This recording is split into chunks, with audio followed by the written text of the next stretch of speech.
আজিৰ প্ৰথম প্ৰশ্ন সঘনাই হোৱা মূৰৰ বিষ সোনকালে নিৰাময় কৰিবলৈ কি খাব লাগে আপোনাৰ বাবে বিকল্পসমূহ হ'ল বিকল্প এ নেমু বি কল সি পানী বিকল্প ডি কণী শুদ্ধ উত্তৰ বিকল্প সি পানী পৰৱৰ্তী প্ৰশ্ন চুলি সৰা সোনকালে বন্ধ কৰিবলৈ কি ব্যৱহাৰ কৰিব পাৰি আপোনাৰ বাবে বিকল্পসমূহ হ'ল বিকল্প এ এলোভেৰা বি কণীৰ কুহিম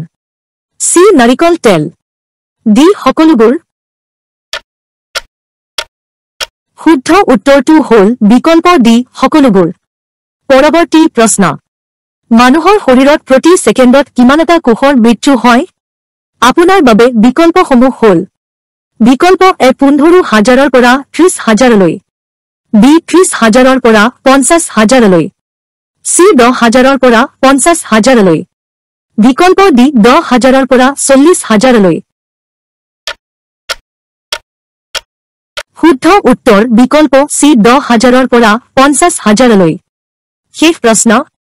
কোনটো ফল খালে কিডনীটো পাথৰ নহয় আপোনাৰ বাবে বিকল্পসমূহ হ'ল বিকল্প এ অমিতা বি আঙুৰ সি আপেল বিকল্প ডি কমলা শুদ্ধ উত্তৰটো হ'ল বিকল্প ডি কমলা যদি ভিডিওটো ভাল লাগিছে তেন্তে ভিডিওটো সাবস্ক্ৰাইব কৰি লাইক আৰু ধুনীয়া কমেন্ট এটা কৰি দিব জয় আই অসম।